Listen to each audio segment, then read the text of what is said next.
তাহলে আমি প্রথম শিক্ষা দিয়ে শুরু করতে চাই,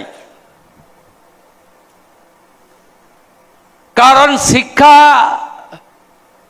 এমন একটা বিষয় যেটা মানুষের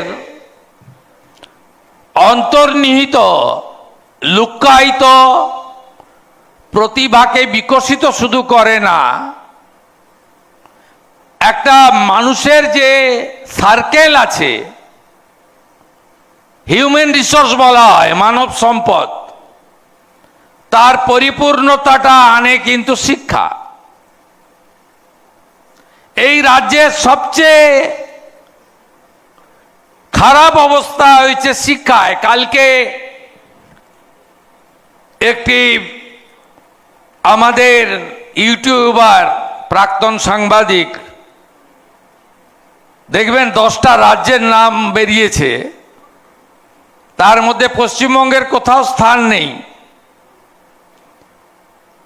আমি এটা পেয়েই দুই এডুকেশন মিনিস্টার আর এডুকেশনের এসিএসকে জানতে চাইলাম, বলে স্যার এটা 3 বছরের মূল্যায়ন হয়, 3 বছরের আগের মূল্যায়ন।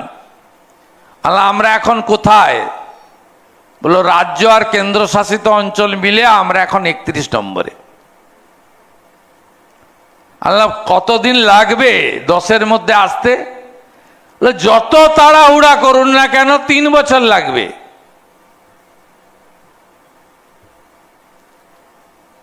হায়ার এডুকেশন মিনিস্টার আমাকে বললেন যে এক একটা ইউনিভার্সিটি হরিয়ানা, ইউপি, মহারাষ্ট্রের মতো বানাতে গেলে মিনিমাম 250 কোটি টাকা করে ইনফ্রাস্ট্রাকচার, লাইব্রেরি, ল্যাবরেটরি তৈরি করার জন্য লাগবে। এতদিন কি হলো? কিছুই হলো না স্যার। তাহলে অন্তত 8টাকে টার্গেট করুন। রাজ্যটাকে তো এগোতে দিতে হবে। আপনি জানেন এই রাজ্যে total primary, upper primary, high school মিলে সরকারি সাহায্যপ্রাপ্ত বিদ্যালয়ের সংখ্যা হচ্ছে 80,375টি। আপনি ভাবতে পারেন স্বাধীনতার 80 বছর পরে এর মধ্যে 19,000 বিদ্যালয় আলো নেই, পাখা নেই, শৌচাগার নেই, মিড ডে মিলের কিচেন নেই। 19,000। এই জায়গা থেকে এই রাজ্যকে বের করে আনতে হবে। আমরা কি করেছি? আমরা এনইপিতে যুক্ত হয়ে গেছি, ন্যাশনাল এডুকেশন পলিসি, জাতীয় শিক্ষানীতি। কনকারেন্ট লিস্টে রয়েছে, যৌথ দায়িত্বে। আমি সরকারি অর্থ, ভারত সরকারের অর্থ এবং যত পিএসইউ, এসটিইউ আছে সবাইকে বলেছি যে সব স্কুলে এবং আইসিডিএস সেন্টারে প্রথমে যেটা করতে হবে, ভালো ইউরিনাল, পরিশ্রুত পানীয় জল, অ্যাকোয়াগার্ড, ভালো কিচেন, গ্যাসযুক্ত, সোলার আলো, যাতে ইলেকট্রিকের বিল দিতে না হয়। সব বিদ্যালয়ে এসি তো করতে পারবো না, অনেক টাকা লাগবে। পারবো, সময় লাগবে। অন্তত পাখাটা দিন বাচ্চাদের জন্য। 3 বছর কম্পোজিট গ্র্যান্ট দেয়নি। কম্পোজিট গ্র্যান্ট খুব সামান্য টাকা, বছরে 50,000, 1 লাখ টাকা হয়তো পার স্কুলের ভাগে পড়ে। ওইটা দিয়ে চক ডাস্টার কেনা হয়। ওয়াটার পট কেনা হয়, বাথরুমে যাওয়ার বালতি মগ কেনা হয়, বর্ষার সময় কার্বলিক অ্যাসিড কিনে ছড়ানো হয়, বাথরুমটা পরিষ্কার রাখার জন্য ব্লিচিং ফিনাইল কেনা হয়। লাস্ট 3 ইয়ার্স আগের সরকার এইটুকু টাকাও দেয়নি। আমি প্রথম এই কাজটা করেছি, ট্রান্সফার করে দিয়েছি সব স্কুলে কম্পোজিট গ্র্যান্ট। ব্যাকলগ দিতে পারিনি, ইটস এ ভেরি মিনিমাম। আপনি অবাক হয়ে যাবেন, 6 টাকা 78 পয়সা মিড ডে মিলের জন্য বরাদ্দ দিতে, আর উপরের দিকে আপার প্রাইমারি আর হাই স্কুলে বরাদ্দ 10 টাকা। যাদের বেশি পুষ্টি দেওয়া দরকার, যাদের আরো ভালো ডাল, পনির, ডিম, যা যা প্রোটিনে থাকে দেওয়া দরকার, তাদেরটাই সবচেয়ে কম। আমরা তাদেরটাও 10 টাকা করে দিয়েছি, 3 টাকা 22 পয়সা আমাদের খাত থেকে দিয়ে। খুব ছোট ছোট কাজ। এখানে অনেক ইন্ডাস্ট্রিয়ালিস্টরা আছেন যারা 1 লাখ কোটি, 50,000 কোটি, 10,000 কোটি টাকার ইনভেস্টমেন্টের গল্প শুনতে চান। এখানে আসার আগে আমি বড় ডাটা সেন্টার উদ্বোধন করে এসেছি, LTM এর 7,78,000 স্কোয়ার ফিটের।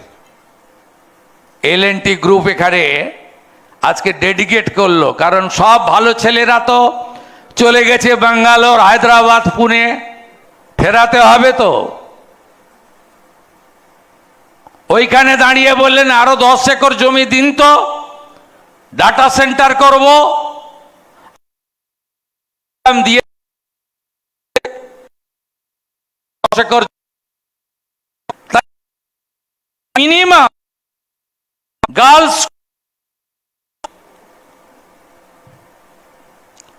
স্যানিটারি ভেন্ডিং মেশিন লাগাতে বলেছি।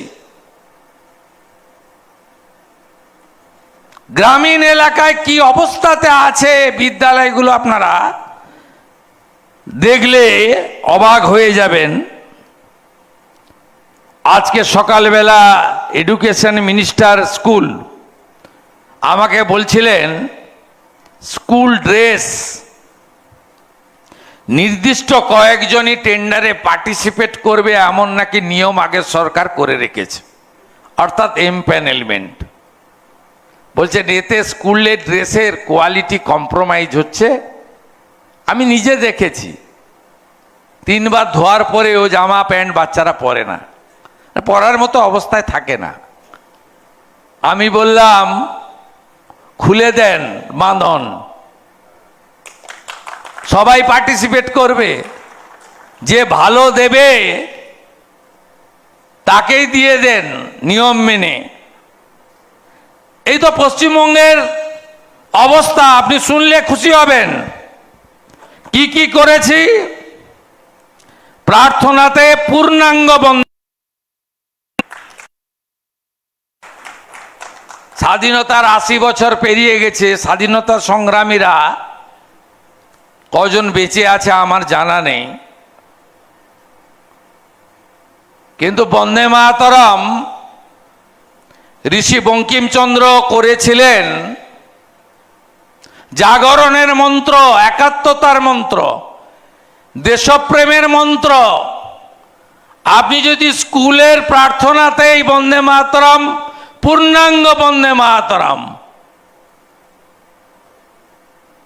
দুর্গা দশপ্রহরণ ধারিণী, তোমারই প্রতিমা গড়ি মন্দিরে মন্দিরে, ধরণিং ভরণিং মাতরম,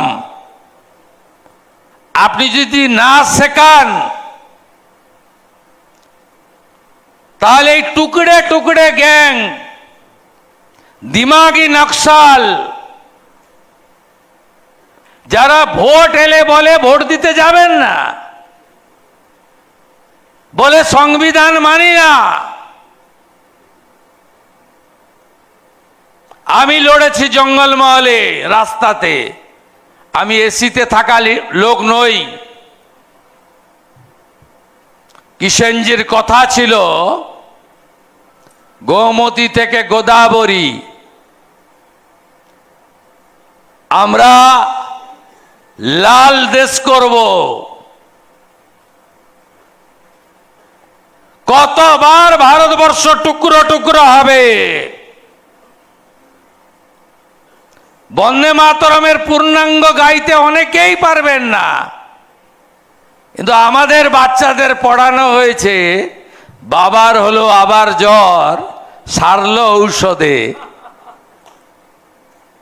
মানে বাবর, আকবর, শাহজাহান, জাহাঙ্গীর, হুমায়ুন আর ঔরঙ্গজেব, এরা কেউ ভারতীয় ছিল না, এরা হানাদার ছিল।